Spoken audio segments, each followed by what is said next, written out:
He may even identify himself with it and believe that he is what he appears to be. Welcome to the NCE Study Guide. I created this study guide using ChatGPT and Notebook LM. So think of these modules as AI-powered audio flashcards. Each one of these 20 modules contains 10 mock questions representing the kind of questions that you might encounter on the National Counseling Exam. I created this primarily for myself, and I decided to make these available to anyone else who might benefit from this kind of study aid. But please note, while I have done my best to ensure that these modules align with NCE content, I encourage you to cross-reference them with trusted study guides and resources for the most accurate preparation. These modules are not affiliated with or endorsed by the NBCC or any official licensing board. And today I'm introducing a new case study module. Now, as you may already know, I took the NCE and I passed it a few weeks ago, but I learned so much from putting these modules together, and I enjoy seeing the downloads increase and hearing from listeners who reach out. So I've decided to take this case study approach to kind of bridge that gap between prepping for the NCE and really getting started as a mental health care professional in the field, really understanding the ethics and the different modalities and the interventions and how would I do a diagnosis for certain situations. So that's what you're going to be hearing in these case study modules. And I also want to remind you that I'm putting together a grassroots study group for anyone who is looking for some real life person interaction as you prep for the NCE, not just these AI puppet shows. So if you're interested, email me at ncestudyguide@gmail.com. So, with no further ado, here are your AI study buddies from Notebook LM. Enjoy. Nice to be in orbit. Welcome to this deep dive.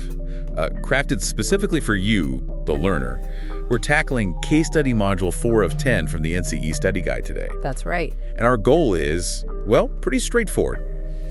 Equip you with a solid understanding of the core counseling concepts inside. Get you closer to NCE success, basically. Exactly, without feeling totally overwhelmed by, just tons of information. Think of us as your guides, highlighting the really crucial insights. And it's interesting, this NCE study guide itself, it's got a bit of a unique origin story, doesn't it? It really does. It wasn't put together by some big company. It came from Glenn Osland, someone who actually went through this whole NCE process, just like you, the learner. Ah, so a fellow traveler. Yeah, and he brings this interesting background, master's degrees in folklore and clinical mental health counseling. Plus, he's been podcasting since, 2010? Okay, so he understands communication. Right, and his motivation was really born from his own studying. He wanted materials that were, research-backed, but also explored counseling concepts in a really practical, applied way. Which is exactly what you need for an exam like the NCE, isn't it? Seeing how theory actually works in a real scenario, that helps it stick. Totally. And the way these case studies are made is kind of innovative, too. Glenn uses ChatGPT as a writing partner, really digging into theories, research, ethics. Okay. Then that content goes into a Google Doc and gets analyzed by Notebook LM. It's an AI tool that helps explore it all from different angles. Huh. Different perspectives. Yeah. Glenn calls it his AI puppet show, kind of playfully. But the result is this really dialogue-rich learning experience. Sort of like what we're doing now, actually. So it's like having multiple AI viewpoints debating and refining the material. It's a pretty clever way to build study resources. It is. And hey, for you, the learner, if you want to connect with others doing this, Glenn runs a weekly study group. It's just for listeners of the NCE Study Guide podcast. Oh, that's useful. A community aspect. Yeah, have a chance to discuss things, support each other. If you're interested, just shoot an email to ncstudyguide@gmail.com. Simple as that. Good to know. Plus, they actually want your input. Mm-hmm. You can suggest case study topics or, specific counseling issues you'd like us to explore in future deep dives like this one. That's great, connecting with peers and having a say in future content. That really enhances the whole preparation process, I think. Definitely. Okay, so with that background set, let's get into the meat of this module. Case Study 4. It features Sofia and Jake, the anxious couple. Right. So we've got Sofia, she's 32, and Jake, he's 34. They're engaged, been together 6 years, and they just made that big step moving in together. Mm-hmm. But, instead of smooth sailing, they're finding themselves in more conflict, lots of miscommunication, and just feeling more distant emotionally. Yeah, and from Sofia's side, she's feeling, increasingly anxious, insecure in the relationship. She finds herself needing a lot of reassurance from Jake. Okay. And she worries if he doesn't respond quickly or seems busy. Mm-hmm.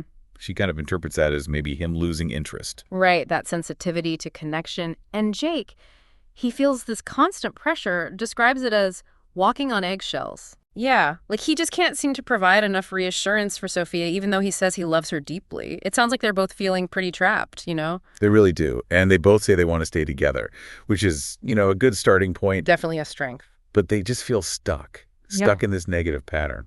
It's important, too. The case notes no physical violence or infidelity. Oh, okay, good to clarify. Jake, he tends to pull back from emotional talks, avoids them. Well, Sofia describes herself as maybe too emotional or even clingy. Those self-descriptions, they already hint at potential attachment stuff, don't they? Hmm. Her neediness suggesting anxiety, his avoidance. Well, avoidance. Good point. Looking at their history, Sofia was raised by a single mom who was described as emotional sensitive, and she experienced her father leaving when she was 10. Abandonment. Wow, okay. That's a significant early experience, definitely. Parental abandonment at that age. That could absolutely feed into anxieties about security in relationships later on. Her need for reassurance makes a lot of sense in that context. And then there's Jake. He grew up in a house where conflict was avoided. His dad was emotionally distant, and his mom tended to kind of minimize emotions, brush them off. So a very different emotional landscape growing up. He might not have had models for navigating intense feelings or difficult conversations. Avoidance might feel like the safest route for him. Makes sense. Yeah. Neither of them reports substance use issues or major medical problems. They both work full-time, though Sofia's a nurse, Jake's in tech. Both potentially high-stress jobs. Right. And they both acknowledge that work stress adds to the tension between them. This is their first shot at couples counseling, but Sofia's done some individual therapy before. Oh, interesting. Her having prior therapy experience might actually be helpful. She might have some existing self-awareness, maybe be a bit more open to the process. Could be. Okay, so let's start digging into the analysis here. First up, ethical considerations in couples work. Always crucial, especially for the NCE. Ethics questions pop up a lot. And moving from individual to couples, it adds layers of complexity, ethically speaking. For sure. Point number 1, informed consent in couples work. You absolutely have to be clear about the limits of confidentiality right from the get-go. This usually means talking about a potential no secrets policy. Like, how are you going to handle it if one partner tells you something individually that affects the relationship? Yeah, that's the big one. It's not like individual therapy where confidentiality is mostly between you and that one person. Here, secrets can really undermine the couple's work. You need a clear agreement before it happens. What if Sofia tells you something big about her once Jake kept out of it, but it's impacting them? Got to have policy. Exactly. The second ethical piece, balancing the therapeutic alliance. The counselor has to stay neutral. Can't seem like you're starting with one person. Easier said than done sometimes. Right. And you have to watch out for and address any power dynamics in the relationship. Oh, yeah. Power imbalances can be subtle. Maybe one partner talks more or seems more right about the issues. The therapist's job is to level that playing field, make sure both Sofia and Jake feel heard, feel safe, feel equally part of the process. Then number 3, cultural competency. It's so important to think about how things like gender roles, cultural norms about showing emotion, just different family backgrounds, how all that influences their expectations and their conflict styles. Absolutely. What feels like a normal way to express emotion for Sofia might feel overwhelming or inappropriate to Jake, based on their different upbringings or cultural contexts. The therapist needs to explore that without judgment, help them understand each other's worlds. And the last ethical point here is scope and referral. The therapist needs to be alert for any signs of abuse, emotional, verbal, physical, or maybe deeper individual issues. Things like serious trauma or mood disorders.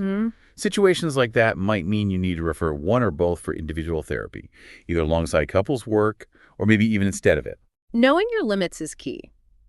Recognizing when the couple's issues, or maybe severe individual issues, are beyond your scope or are preventing progress in couples therapy, making that appropriate referral is a core ethical duty. Okay, great foundation. Let's move to area number 2, assessment and diagnosis.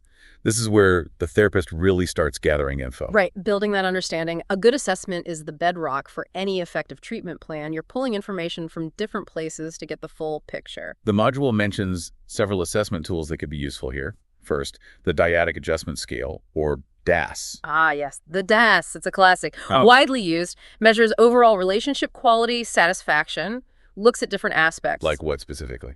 Well, it covers things like how much they agree on important stuff, overall satisfaction, how they express affection, how cohesive they feel as a unit. Gives you a score, basically, of how they're each seeing the relationship's health. Helps pinpoint where the real distress lies. Okay.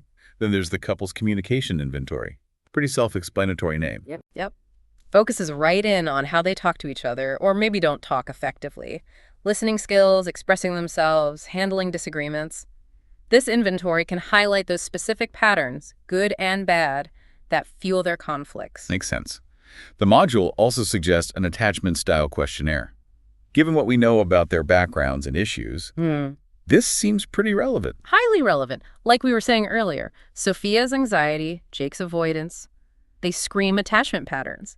This questionnaire helps to formally assess that. Is Sofia leaning anxious, preoccupied? Is Jake avoidant, dismissive? Knowing that gives you a powerful lens to understand their dance. And you can't forget the clinical interview. Just talking with them, right? Absolutely fundamental. This is where the therapist digs deeper, explores their communication and action, unpacks those family of origin influences, really maps out the emotional cycles they get stuck in. It's where you get the nuance, the context, their unique story. Now, regarding a likely formulation, the module notes there isn't usually a specific DSM-5 diagnosis for a couple. It's more about relational distress. Exactly. You wouldn't typically slap a label on the couple itself. The primary issue is framed as relational distress, often linked, like here, to attachment insecurity and those unhelpful communication patterns. But you still consider individual diagnoses. Oh, definitely. You'd assess if Sofia's anxiety meets criteria for, say, generalized anxiety disorder, or if Jake's avoidance is part of something else. But in couples therapy, the main focus stays on the relationship, the interaction between them. Got it. And the module flags some possible individual considerations. For Sofia, features of anxious preoccupied attachment, relational anxiety. Yeah, her behavior fits that pattern well. Seeking reassurance, fearing abandonment, hyper-focusing on the connection.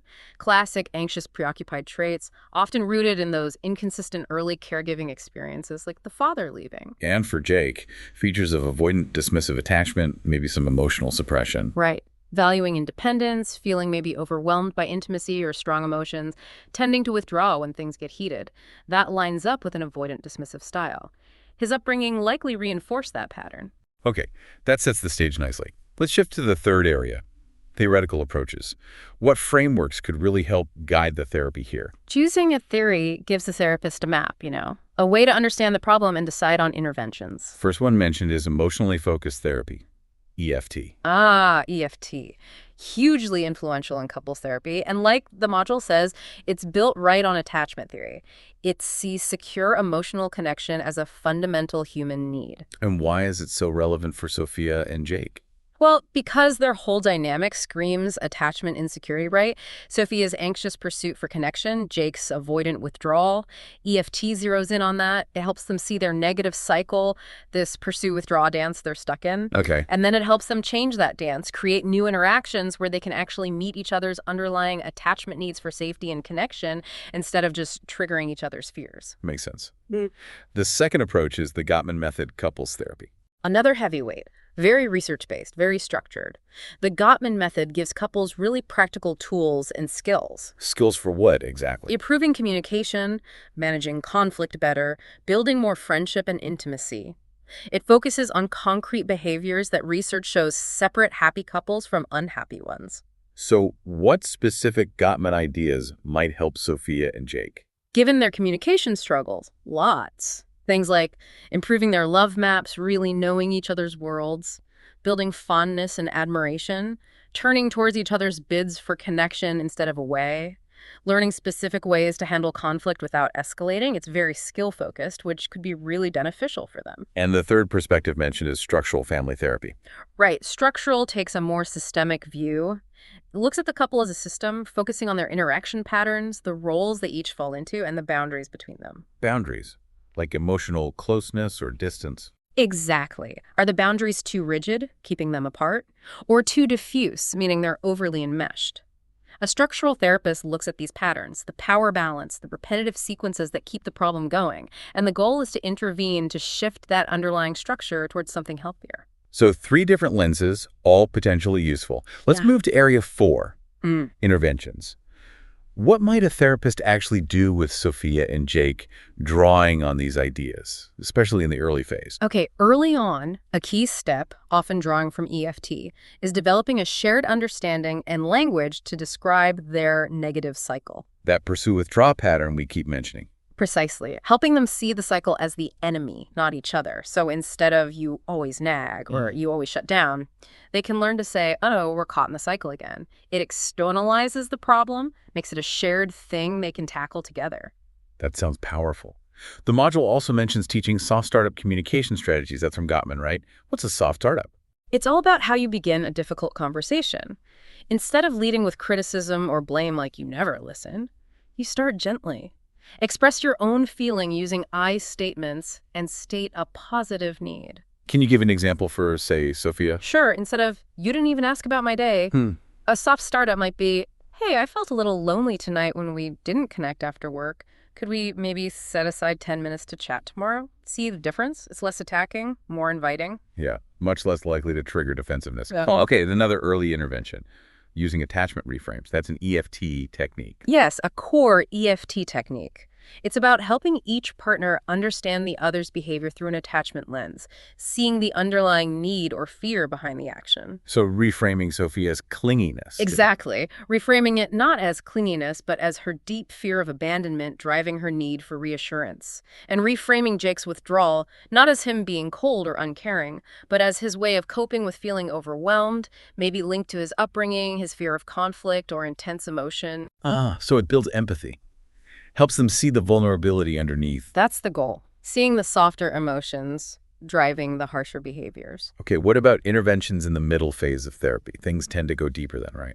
Generally, yes. Yeah. With EFT, for instance, a big focus is on helping Sophia and Jake access and share their more vulnerable underlying emotions. Moving past the surface, anger or frustration. Right. Helping Sophia maybe express her raw fear of being left alone instead of just the complaint, you ignore me.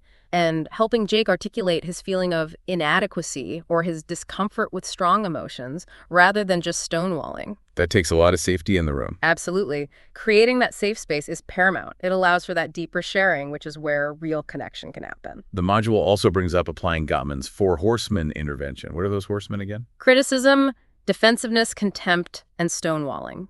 Gottman identified these 4 communication styles as highly predictive of relationship failure. Ominous names. They are. The intervention involves teaching Sophia and Jake to spot these horsemen when they show up in their arguments, and crucially, teaching them the antidote's specific positive behaviors to use instead, like replacing criticism with a gentle startup, or defensiveness with taking some responsibility. Practical skills again. And the last middle phase intervention listed is implementing structural work to redefine emotional boundaries and roles. Yeah, this comes from the structural family therapy perspective. It might involve looking at how they function as a unit. Are the boundaries too blurred? Is Sophia overly dependent on Jake for validation? Then you might work on strengthening her individual boundaries, maybe encouraging her own support systems. Or if Jake is too walled off emotionally, you work on making the boundary between them a bit more permeable, encouraging safe emotional sharing. It's about tweaking the structure for better balance. Okay. How do you know if therapy is actually working? What are the indicators of progress? Good question. You look for shifts. A big one is increased emotional safety. Do they feel safer being vulnerable with each other? That seems key. Definitely. Also, reduced reactivity. Are they less quick to fly off the handle during disagreements? Can they regulate their emotions better together? Less escalation. Exactly. You also look for greater empathy. Are they starting to genuinely understand and validate each other's feelings and attachment needs? And often you'll see improvements on those relationship satisfaction measures, like the DAS scores going up. It shows their subjective experience of the relationship is improving. That makes sense. A combination of subjective feelings and observable changes. Okay, let's pivot to the 5th key area. Key takeaways for the NCE from this case. What absolutely needs to stick for someone studying. Right, boiling it down for the exam. This case hits several really important points. First, it hammers home those ethical considerations unique to couples' work. Things like confidentiality agreements, managing neutrality. Super important for ethics questions on the NCE. You need to know the specific dilemmas that arise in conjoint therapy. Second, it clearly shows how attachment theory gets applied, especially through EFT, to understand what's really going on beneath the surface in a relationship. Yep. Be ready to connect attachment styles anxious, avoidant to relationship patterns, and therapy approaches like EFT.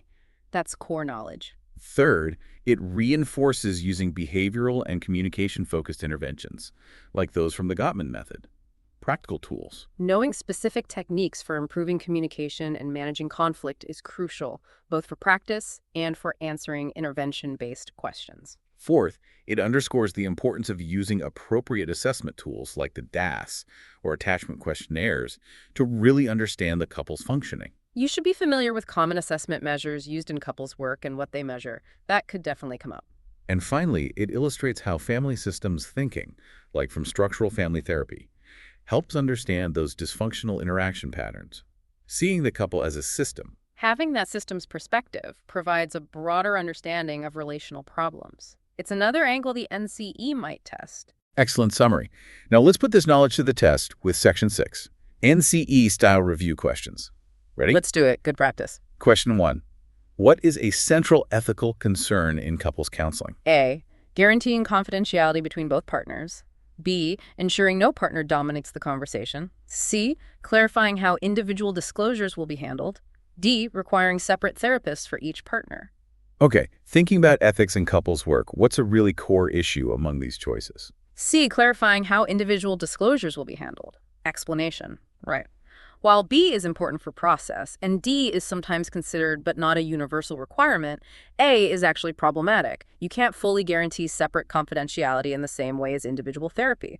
So C, figuring out that no secrets policy or how you'll manage individual info is the most unique and central ethical challenge listed here. Question 2. Sophia's pattern of seeking reassurance and fearing abandonment is most reflective of which attachment style? A, secure. B, avoidant dismissive.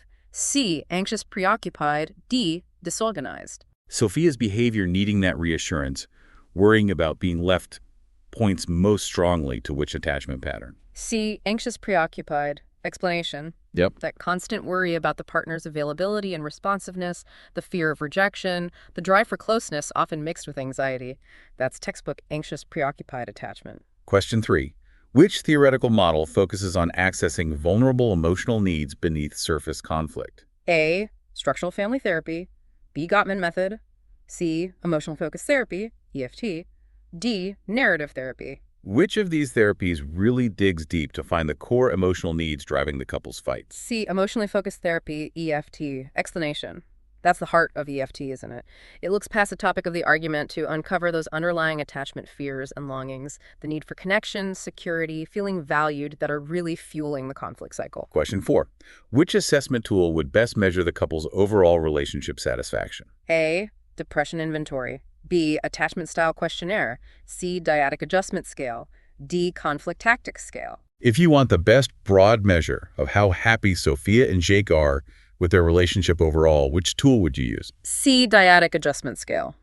Explanation. Exactly.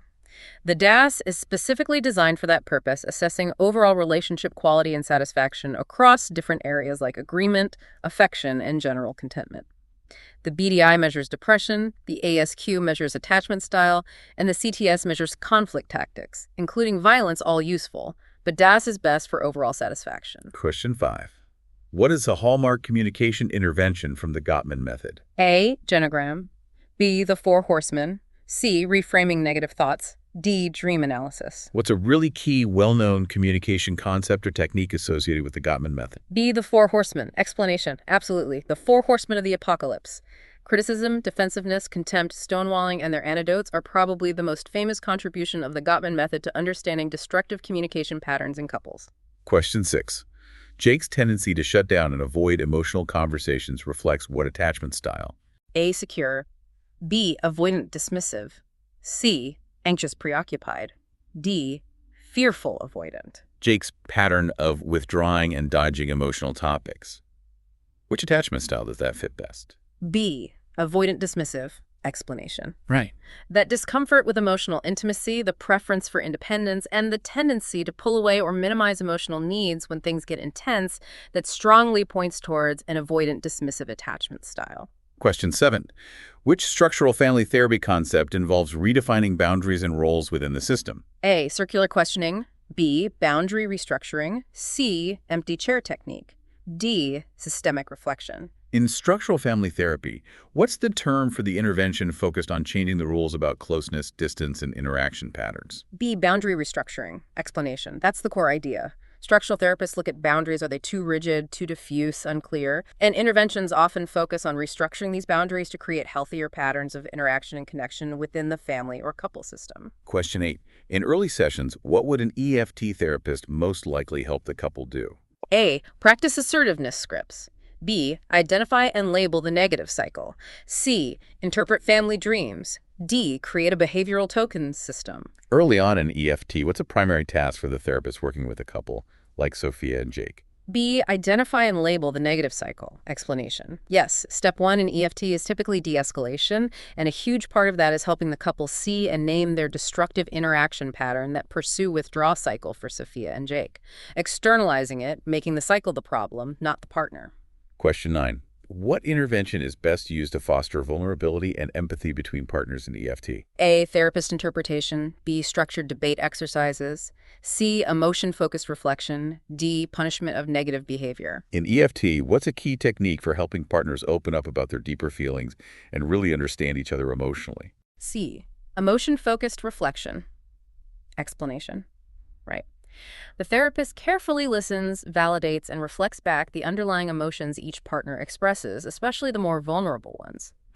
This helps the speaker feel deeply heard and understood, and it helps the listening partner develop empathy for those underlying feelings. It's central to creating safety for vulnerability. Question 10.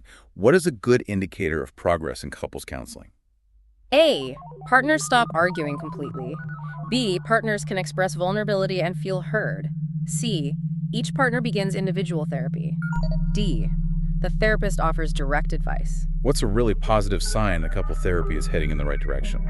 B. Partners can express vulnerability and feel heard. Explanation. Exactly. Progress isn't usually about eliminating arguments entirely. Conflict happens. It's more about changing how they interact. Increased emotional safety, the ability to be vulnerable, and the experience of truly feeling understood by your partner. That's a huge sign of a strengthening bond and therapeutic progress. Phew. Okay, that wraps up our deep dive into NCE Case Study Module 4.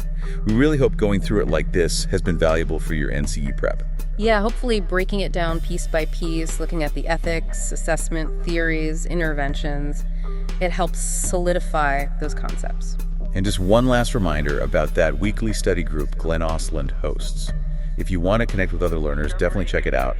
The email again is ncstudyguide@gmail.com. Good resource to have. And don't forget, you can also email them suggestions for future topics or case studies you'd like us to cover. Absolutely. Your input helps shape these deep dives. As you keep studying, just remember that getting the theories, the ethics, and the practical techniques, that's the winning combination. It really is. And maybe one final thought for you, the learner, to chew on. Thinking about Sofia and Jake, how might their early attachment experiences keep influencing their patterns even after they become aware of them in therapy? It's often a complex interplay, isn't it? Something that continues to unfold. Keep exploring those links. 1, 2, 3. Nice to be in orbit.